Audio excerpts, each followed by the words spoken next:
feel like your life and business and sales are out of control? Like you don't have enough time in your day, that your day keeps on getting ahead of you? Here's the truth. You being afraid of offending someone or disappointing someone is what's holding you back. Have you ever wondered why so many people have a hard time saying no? I know I used to really struggle with saying the word no. And it's a simple word, N-O. It's a word that most babies learn. It's the first word that most babies learn, right? It's pronounced the same in many languages. Yet people struggle, maybe you, with saying no. I want you to ask yourself this. Do you say yes when you really want to say no because the fear of offending someone or disappointing someone or letting someone down or hurting someone stop you from saying no? But at the same time, you're okay with offending yourself, disappointing yourself, letting yourself down, and upsetting yourself. So you say yes when you really want to say no. So there's a dark side of saying yes, especially when God told you to say no. And that dark side is disobedience. Disobedience causes delay. Not only does it cause delay, but you are picking up something that you were never meant to carry. That's why you feel frustrated. That's why you feel drained. That's why you feel exhausted. That's why you don't have the energy that you need and want to attract and enroll high-level clients. So let's talk about it. Let's talk about when you say yes to a not right fit client when you really should say no. You felt it in your gut, right? Like they filled out the form and you felt it.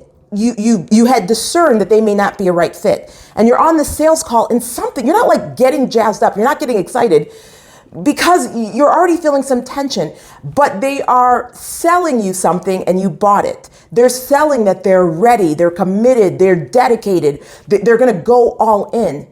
And so you say yes to working with this client when you really want to say no. So now you've created, perhaps, I know I've done this, a high-paying nightmare because this client is more committed to their excuses, their limits, their limitations on blaming other people rather than making their goals a priority and doing the work to become the person that they need to be so that they do the things that they need to do so that they have the things that they desire to have. And it drains your energy. You may even begin to question yourself and your ability and your gifts. Your confidence may take a hit. Your reputation may take a hit. See, that's a dark side of saying yes when you really want to and should say no, especially when God told you. Or what about this? When you say yes to a speaking engagement when you really want to say no. So you say yes to the speaking engagement. Maybe you bought into the lie that this speaking engagement is going to give you exposure and exposure to potential clients. And all it did was expose you in front of free people and cheap people who will never buy from you. All it did is expose that you wasted your energy and your time and your resources to prepare to speak, to travel to speak. You wanted to say no. God was even tugging at you to say no, but you said yes because you didn't want to offend someone. You didn't want to hurt someone. You didn't want to let someone down. Man, I remember when I first started my business and someone reached out to work with me and their response after was clear that I couldn't have it. You only work with successful people. Like they raised your voice. And I was like, no. And it was like, now looking back, why didn't I say you're absolutely right? That's absolutely right. See, you've bought into the lie, like most people, that coaching is for everyone. No, coaching was designed after physical athletic coaching to high performers. That's why coaching is very different than consulting, very different than therapy. So if you are a coach, right, trained, certified by not a fly-by-night school, you understand that coaching takes you from where you are to where you're meant to be. And so maybe you are saying yes to not right fit clients and you are questioning and doubting your capabilities, your gifts, God's promise. These are some of the dark sides of saying yes when you really should say no. And last but not least is saying yes to a team member who is not equipped and experienced to carry out their task. And you're still in that saving mode, right? You want to save everyone. And you're like, this is a safe space, right? Yeah, I used to want to save the world. No, there's only one savior, and that's Jesus Christ. And so you find that this team member is not actually helping you buy back your time because they don't have the gifting, the experience, the mindsets, the capability to do it. So you're spending more time with this team member, and it's not actually helping you do what it was intended to do. These are the dark sides of saying yes when you want to say no. So I need you to write this down. I need you to not only write this down, I want you to meditate on this and live this out. Have this be a part of your being, right? And this is not a one-time thing. We grow into this. Like, let's do this together. I'm growing into this and I'm learning, as you too will learn, that as you grow in your business, you got to get stronger in this. And what is this? Is boundaries. Because, write this down, boundaries equal freedom. Boundaries equal freedom. Yeah, they say systems equal freedom. Well, I think systems is a form of boundaries. Boundaries equal freedom. And Jesus knew this. What did Jesus do when he heard his best friend was sick?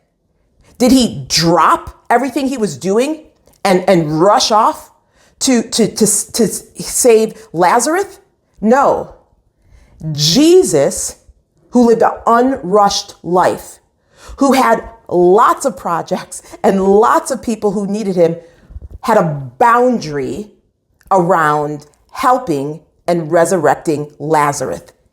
He didn't care if he offended Martha and Mary. He wasn't worried, right, about them not liking them or them being upset. He understood his assignment, and he understood that boundaries equal freedom. And I want you to understand too that boundaries equal freedom. In fact, a boundaried, if that's a word, someone who's a boundaried woman is a dangerous woman, right? Like on assignment, in alignment with God's will, in alignment with God's plan, obedient to God's will. You're dangerous when you have boundaries. And not only are you dangerous, and not only does it provide freedom, it does that. Why? Because you are teaching and training others how to treat you. Dr. Henry Cloud, one of the most authorities, I don't know if it's authority on boundaries, with all of his books on boundaries, talks about this. We teach, train, and model to people how they should treat us and also how they should respect us.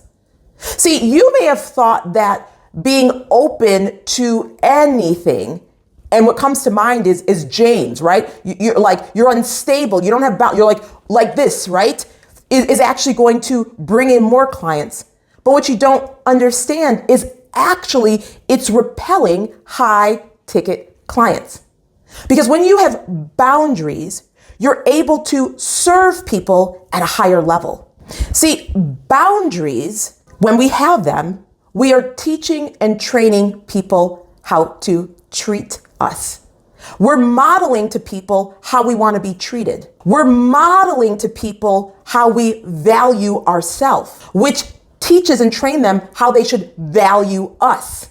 Boundaries equal freedom. And when you are boundaried, you are dangerous because you're unwavering, you're unmovable, right? You are not buying into people's emotional drama.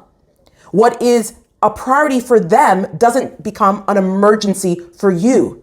You're able to stay connected to the heart of the Father. You're able to stay aligned and obedient to his will and his purposes for your life. See, you may have thought that not having strong boundaries, or having strong boundaries would actually repel high ticket clients. It does the complete opposite. When you are boundaried, you are operating from overflow. You're able to serve, you're able to sell, you're able to lead from an unrushed, non-reactive positioning. And so because you're able to serve at a higher level and you're able to lead at a higher level, you're going to attract higher level clients. Remember, higher level clients are leaders who want to be led. They're sick of back leading. So they're looking at everything that you're doing, right? Because they understand that some things that you're going to teach them are going to be taught and other things are going to be caught.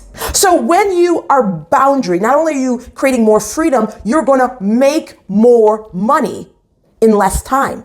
You're going to have more time, more freedom, and more money in your business. And you're going to be able to serve at the highest level with high ticket clients. See, this is the unlearning that needs to happen for you to be good at sales or to be better at sales. Remember, sales is easy to do. It's hard to learn because there's a lot of unlearning. So you may believe, as I once believed, that you want to be open to everyone. You want to be available to anyone at any time, right? You want to be responsive. No. You want to have boundaries so you have freedom, so you make more money serving who you're called to serve at the highest level. Listen, this is just one mistake you may be making that you don't even realize. And I have 7 more sales mistakes that are keeping female entrepreneurs from 7 figures. If you want to learn 7 of the biggest sales mistakes, because the boundary one, not having boundaries, being afraid that you're going to offend and hurt someone is just one of them. So the other 7 biggest, or the 7 biggest really, I have in my free training. It's the 7 biggest sales mistakes that female entrepreneurs make that keep them from 7 figures. And I want you to get this information so you stop making this mistake, so you stop robbing yourself of a fortune. Go to the description box. In fact, I'll make it really easy. Just go to the comments, I'll pin it, and grab this free training so you don't make these mistakes. Listen, if you've enjoyed this video, if you received value from this video, I need you to do 3 things for me. I need you to like it. I need you to subscribe to Althea TV and hit that notification bell. And I need you to share it. I need you to share with other female entrepreneurs like us who are serious about maximizing and reaching our maximum potential in business by growing our sales. We want to grow our sales faster, right? Without working harder. Go ahead and hit that share and let me know what you think. Can't wait to see you in the comments and in the training, and I'll see you there. Bye for now. Thanks for watching. Subscribe and hit the notification bell so you're notified when we release a new video. Then click the TV to watch the next video. Go to altheamcintyre.com to get your free training on the 7 biggest sales mistakes that keep you from 7 figures.